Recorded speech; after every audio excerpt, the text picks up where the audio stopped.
बचपन से ही मुझे एक आई डिफेक्ट है।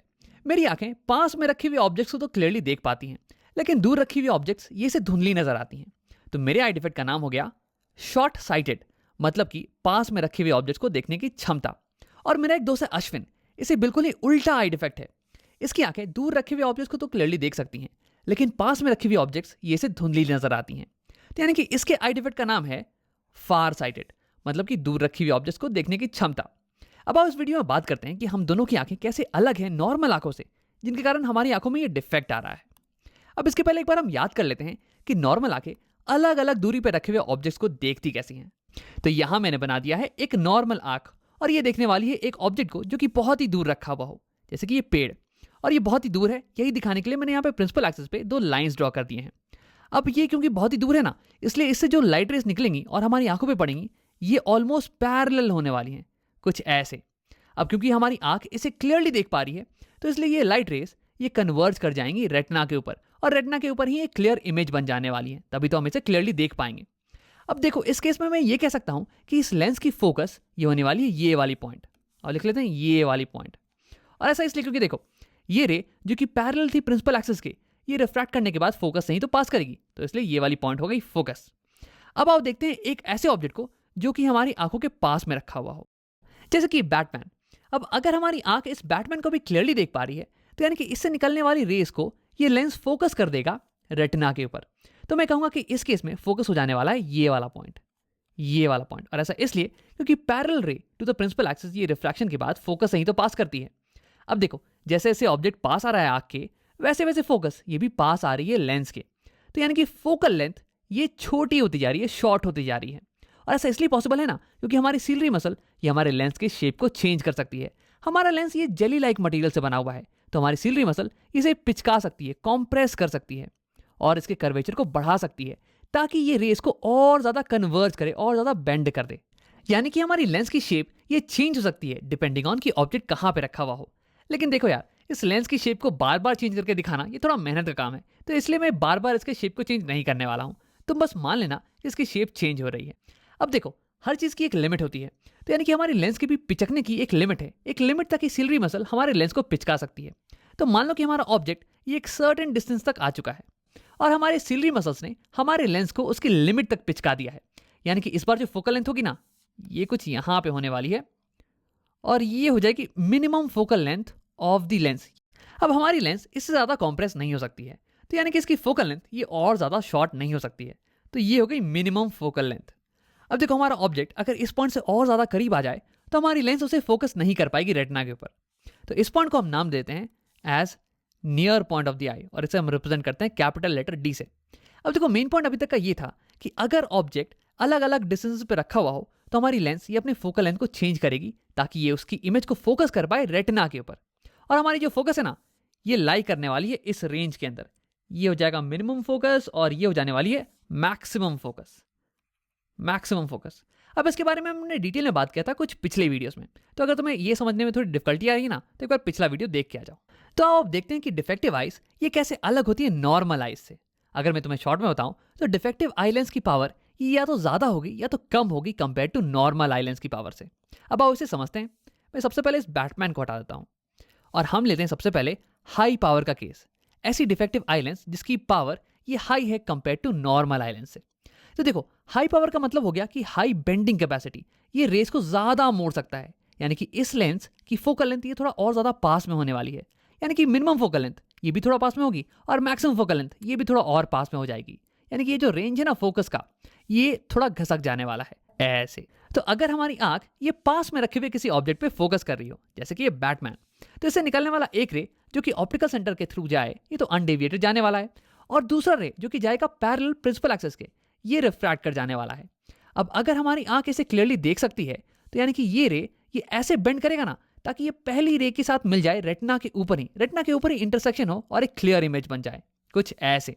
तो देखो, इस केस में मैं कहूंगा कि इस लेंस की फोकस ये यहां लाई करती है, यहां पे, और ये वाली फोकस ये इस लेंस के फोकस के रेंज के बीच में लाई कर रही है, इसके अंदर ही लाई कर रही है। यानी कि हमारी ये आंख ये पास वाले ऑब्जेक्ट को तो देख सकती है क्लियरली, ये केस बिल्कुल ही पॉसिबल है। अब आओ देखते हैं कि अगर एक ऑब्जेक्ट कहीं दूर पे रखा हुआ हो तो क्या होता है। तो हम ले लेते हैं अपने ट्री को। अब इससे जो लाइट रेस आ रही होंगी ये ऑलमोस्ट पैरेलल होने वाली है। अब एक लाइट रे जो कि ऑप्टिकल सेंटर के थ्रू जाए ये तो अनडेविएटेड पास करने वाली है, और एक लाइट रे जो कि पैरेलल जाएगी प्रिंसिपल एक्सिस के, ये रिफ्रैक्ट करने वाली है। अब अगर इस आर्क को, इस ट्री को क्लियरली देखना है ना, तो ये रिफ्रैक्टेड रे ये कुछ ऐसी बेंड कर जाएगी कि ये पहली वाली रे से जाके मिल जाए रेटिना के ऊपर ही, कुछ ऐसे। अब क्या ये पॉसिबल है? तो देखो इसका मतलब ये हुआ कि इस लेंस की फोकस ये यहां पे लाई करती है, बिल्कुल इस पॉइंट पे। लेकिन यार हमने तो ये पहले ही डिसाइड कर रखा था कि इस लेंस की फोकस का रेंज इसके बीच में होना चाहिए, यहां पे होना चाहिए। यानी कि ये तो रेंज के बाहर लाई कर रहा है, यानी कि मैक्सिमम ये लाइट रे ये इस पॉइंट के थ्रू पास करेगी, कुछ ऐसे। तो यानी कि देखो इस ट्री की इमेज ये बनने वाली है इस पॉइंट पे, इंटरसेक्शन इस पॉइंट पे हो रहा है रेटिना के पहले ही। यानी कि क्योंकि रेटिना के ऊपर एक इमेज नहीं बन रही है, इसलिए हमारी आंख ये दूर रखी हुई ऑब्जेक्ट्स को नहीं देख सकती है क्लियरली। इसे दूर रखी हुई ऑब्जेक्ट्स ये धुंधली नजर आने वाली है। यानी कि अगर लेंस के पास हाई पावर हो तो उसे पास रखी हुई ऑब्जेक्ट तो क्लियरली नजर आती है, लेकिन दूर रखी हुई ऑब्जेक्ट्स ये धुंधली नजर आती हैं। और इस डिफेक्ट को हम बोलते हैं शॉर्ट साइटेडनेस, यानी कि पास में रखे हुए ऑब्जेक्ट्स को देखने की क्षमता, या फिर इसे बायोलॉजी में हम मायोपिया भी बुलाते हैं। अब अगला सवाल हमारे पास ये है कि इस डिफेक्ट को ठीक करने के लिए हमें क्या करना चाहिए। तो देखो इसका अंदाजा तुम्हें पहले से होगा, जिन लोगों को ये डिफेक्ट होता है वो या तो चश्मा लगाते हैं या तो कॉन्टैक्ट लेंसेज पहनते हैं। तो यहाँ पे कौन सा लेंस का इस्तेमाल किया जाए, कन्वर्जिंग लेंस का या फिर डाइवर्जिंग लेंस का? तो देखो अगर हम यहाँ पे कन्वर्जिंग लेंस का इस्तेमाल करें, एक कॉन्वेक्स लेंस का, तो देखो ये तो रेस को और ज्यादा बेंड कर देने वाला है, और ज्यादा कन्वर्ज कर देने वाला है। तो यानी कि इसके कारण फोकल लेंथ और ज्यादा पास आ जाने वाला है। यार ये तो चीजों को और बदतर बना रहा है। हमें तो चाहिए कि फोकल लेंथ थोड़ा पीछे चला जाए, रेटिना पे चला जाए, है ना। तो इसके लिए हमें यहाँ पे एक सूटेबल पावर का डाइवर्जिंग लेंस का इस्तेमाल करना पड़ेगा, ऐसे। तो देखो ये रेस को डाइवर्ज कर देने वाला है, और फिर ये रेस हमारी आंखों में पड़ेगी ताकि हमारी आंखें इसे आसानी से रेटिना पे फोकस कर पाएं। अब इसी चीज को देखने के कई तरीके हैं। एक तरीका तो ये है कि इस केस में हमारी लेंस की पावर ये थोड़ी ज्यादा है नॉर्मल आंख से, तो इसकी पावर को हमें कम करना चाहिए। तो देखो कम करने के लिए हम यहाँ पे डाइवर्जिंग लेंस का इस्तेमाल कर रहे हैं। डाइवर्जिंग लेंस की पावर ये नेगेटिव होती है, तो यानी कि ओवरऑल पावर ये थोड़ी कम हो जाने वाली है, और हमारा जो फोकल लेंथ है ना ये थोड़ा पीछे शिफ्ट हो जाने वाला है। अब इसी चीज को देखने का एक और नजरिया ये है कि हमारी लेंस ये पास में रखी हुई ऑब्जेक्ट्स को तो क्लियरली देख पाती है, लेकिन दूर वाली को ही देखने में दिक्कत होती है। तो अगर मैं यहाँ पे एक डाइवर्जिंग लेंस रख दूं, तो ये डाइवर्जिंग लेंस ये दूर रखी हुई ऑब्जेक्ट्स की इमेज ये कहीं पास में बना देने वाला है यहाँ पे, और उसके बाद इन इमेजेस को हमारी आंख क्लियरली देख सकती है, इसे ये क्लियरली रेटिना पे फोकस कर सकती है। तो यानी कि शॉर्ट साइटेडनेस या फिर मायोपिया को करेक्ट करने के लिए हमें एक सूटेबल पावर का कनकेव लेंस चाहिए या फिर डाइवर्जिंग लेंस चाहिए। अब ये तो हो गया पहला केस। अब आप बात करते हैं दूसरे केस की, जहां पे हमारी आंख की पावर ये लो हो कंपेयर टू नॉर्मल आई।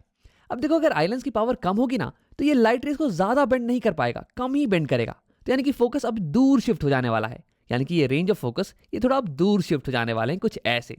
तो क्यों नहीं तुम वीडियो को पॉज करो और ये पता लगाने की कोशिश करो कि इस केस में हमारी आंख किस ऑब्जेक्ट पे फोकस कर पाएगी, पास वाली या फिर दूर वाली पे। अब अगर तुमने ट्राई कर लिया है तो आओ देखते हैं।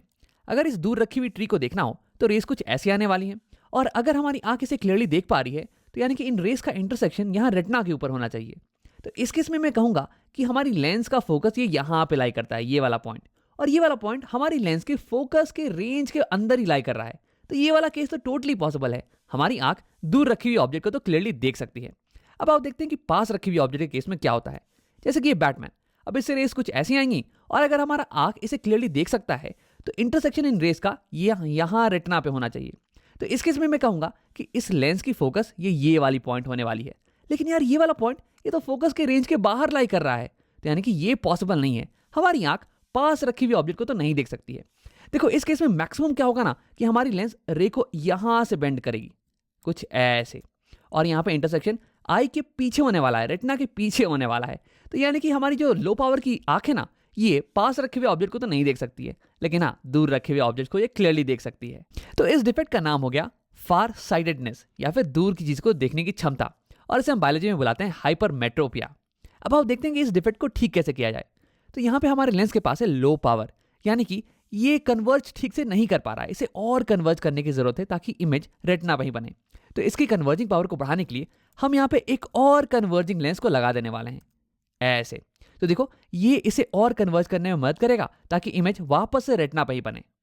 तो हमने अभी तक ये देख लिया कि कैसे मायोपिया के केस में हम दूर रखे हुए ऑब्जेक्ट्स को क्लियरली नहीं देख पाते हैं, और कैसे हाइपरमेट्रोपिया के केस में हम पास रखे हुए ऑब्जेक्ट्स को क्लियरली नहीं देख पाते हैं।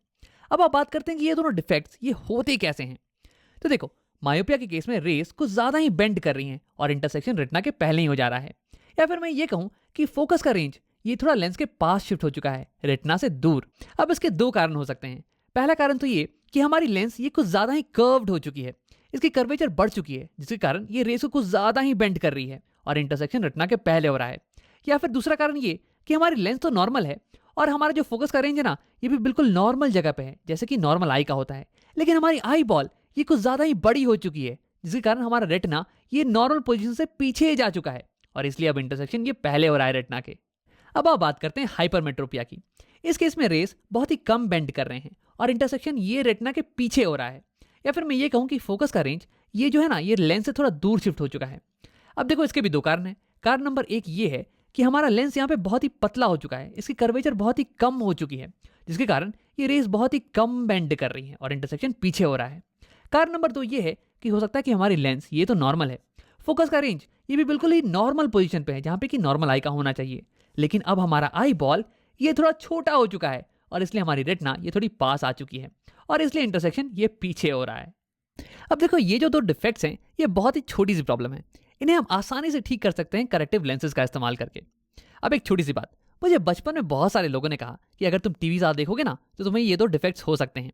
लेकिन यार ये सही नहीं है, टीवी देखने से ये दो डिफेक्ट्स बिल्कुल नहीं होते हैं। लेकिन इसका मतलब ये नहीं कि तुम टीवी देखना चालू कर दो, उससे और भी कई ज़्यादा दिक्कतें होती हैं। अब आओ वीडियो को एक बार हम लोग समराइज कर लेते हैं। हमने इस वीडियो में मायोपिया और हाइपरमेट्रोपिया नाम के दो डिफेक्ट्स के बारे में बात की। लेकिन देखो, इंटरेस्टिंग चीज़ ये है ना कि हमें इनके बारे में याद रखने की कुछ भी ज़रूरत नहीं है। मुझे बस इतना पता है कि एक डिफेक्ट आई लेंस के हाई पावर के कारण होता है और दूसरा डिफेक्ट आई लेंस के लो पावर के कारण होता है। उसके बाद मैं रे डायग्राम का इस्तेमाल करके सारी चीज़ों को निकाल सकता हूँ, तो इसे याद करने की बिल्कुल ज़रूरत नहीं है।